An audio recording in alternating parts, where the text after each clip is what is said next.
Quickly, just to introduce myself, my name is Dominic Spada. I am a research officer with the International Center for Knowledge Resilience, which is a joint venture between the Institut Mines-Télécom Business School and the University of Technology in Sydney.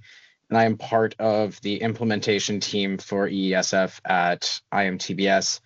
And so to quickly run through rather quickly the second work package for EESF on discovery and research. So I'll go through an overview of the work package and present to you all some of the findings from this work package and from the outputs that we've developed, and demonstrate how this is impacting not only the project itself, but also some of the broader impacts from the research that we've done. And so this work package had the principal aim of providing at minimum 40 professors, lecturers, and other associated teaching staff with, as George mentioned, motivation, knowledge, capacity, and a willingness to integrate SDGs into engineering courses.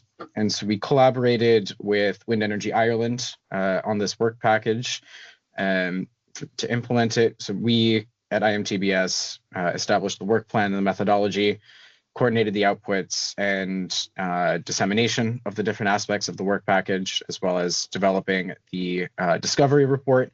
And Wind Energy Ireland assisted us with the development of the embedding sustainability competences report, as well as handling a lot of the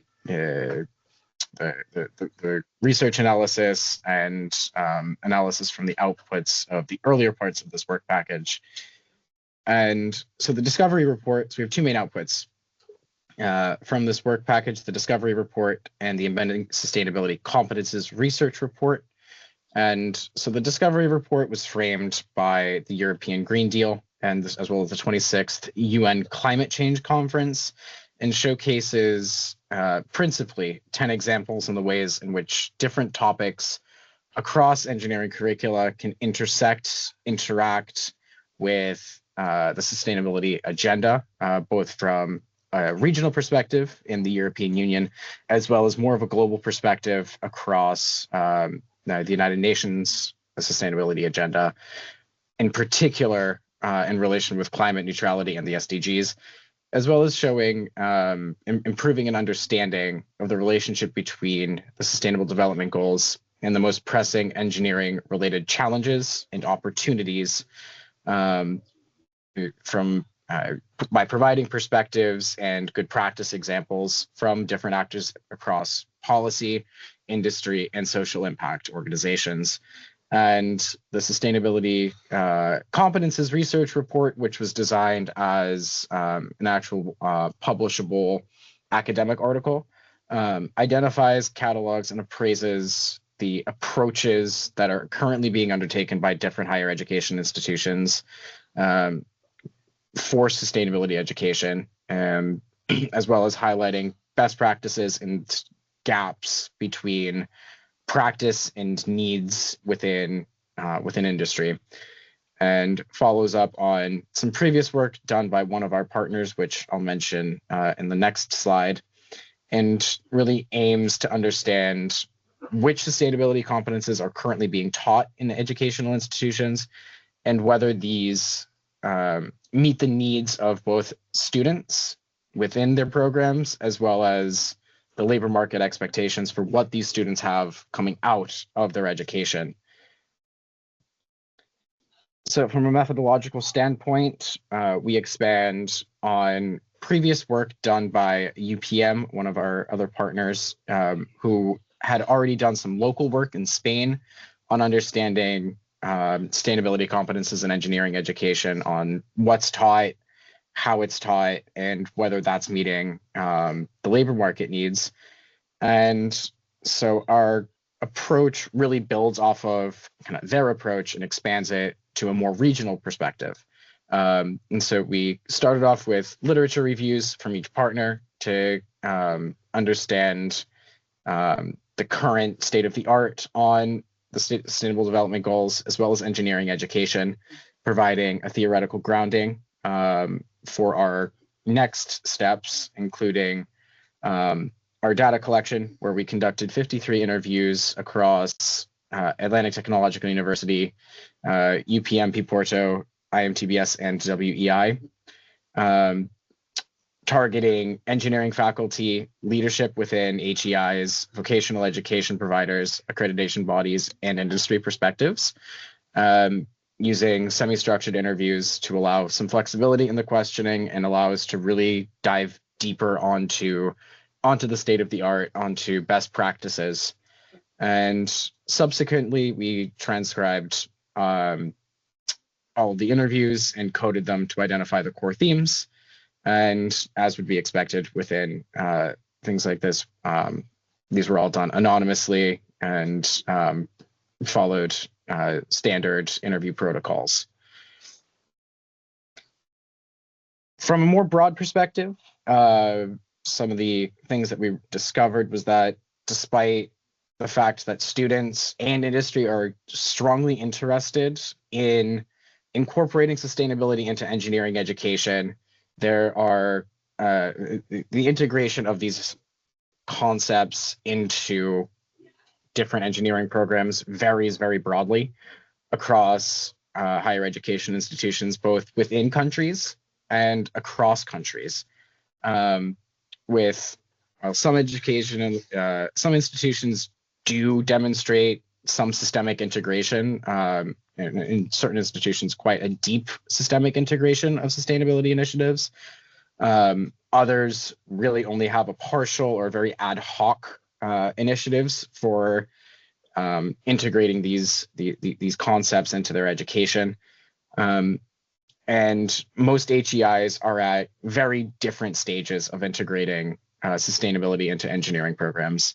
And while many lack a very standardized approach to ensure consistent integration across all programs, this also starts from a higher level as well, from national planning and educational planning initiatives from various governments where they don't have consistent and standardized approaches for embedding sustainability into educational programs.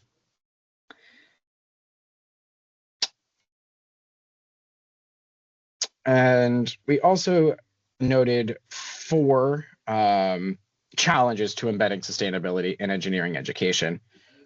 Firstly, institutional barriers, where limited resources and financial constraints, as well as limited coordination between research and institutional goals, obstruct the integration of sustainability into engineering education. From the faculty level, there's a disconnect between expertise in course content, where faculty may have the expertise to integrate, but they don't, or alternatively, they don't have the expertise and don't feel comfortable teaching specific content that are already included in a specific course, as well as there's subjective, and this subjective teaching without the proper expertise can really hinder student learning. From a systemic or an industry perspective, and this industry needs, there's a misalignment between academic outcomes and industry expectations for graduates, where students emerge with competences that they either don't need, or they emerge without the required competences. And from a systemic level, there's a need to further elaborate or develop different policy goals and different changes and support for sustainability education and engineering programs. And even more broadly, there is a general resistance to change, both from a political perspective as well as from an institutional perspective, to integrate sustainability even further into their programs, as well as a lack of incentives for embedding sustainability at an institutional or academic level. And finally, an incomplete or non-existent standards at national and regional levels, which I have already touched on. In the discovery report, we identified a number of good practices, just to highlight a few of them really quickly, from practical and community-oriented approaches we had students engaging in real-world sustainability challenges or engaging in service learning and other forms of community engagement. The competency-based approaches level, we have sustainability-related competences embedded across different disciplines using different competency frameworks, such as UNESCO SDG competency framework. Application-based learning was quite popular, actually, across different institutions, where hands-on experiences through internships or project-based learning within classrooms integrated sustainability, as well as using different kinds of capstone projects, whether that be papers or actual, other forms of projects to embed sustainability, as well as using digital tools, such as simulation tools for energy performance, life cycle assessment, and other forms of digital and mathematical modeling as part of engineering education. And from the Embedding Sustainability Competences report, we highlighted 4 different objectives, as well as 3 different recommendations. The first objective of the sustainability competences in HEIs, where HEIs truly aim to develop technical and non-technical skills, as well as a need to approach integrating sustainability from a more consistent level, where approaches to integrating sustainability may be quite varied and influence these, the outcomes in a very different way. For the second objective, with practices for teaching sustainability, where common practices include curriculum redesign, group projects, internships, etc.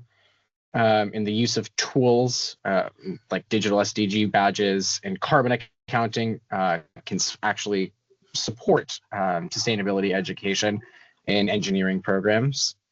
Objective 3, the strengths of HEI practices, where institutional frameworks and governance can support systemic sustainability integration, and we must go further to integrate these institutional frameworks and develop institutional frameworks to further support sustainability integration. And multidisciplinary and interdisciplinary approaches can foster collaboration and practical SDG solutions.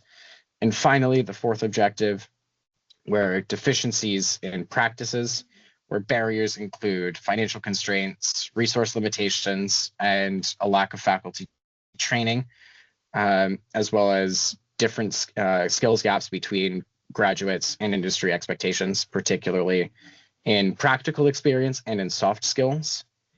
And moving from these objectives into how we can implement these various changes, where to strengthen institutional frameworks and promote interdisciplinary learning, revise different curricula to integrate SDGs across the different disciplines and foster critical thinking and problem solving, and finally to collaborate with industry to redesign programs, enhance real-world training, and support project-based learning. And to quickly conclude here, the next couple of slides with our couple of impacts on the project. Firstly, where our project follows SDG 12 on sustainable consumption and production as a foundation, as well as building on ABET guidelines in the United States. And so we see 3 different ways in which the findings from this work package impact our project. Firstly, using mindset shift, promoting systems thinking, ethics, and a multidisciplinary collaboration as the foundation of engineering education.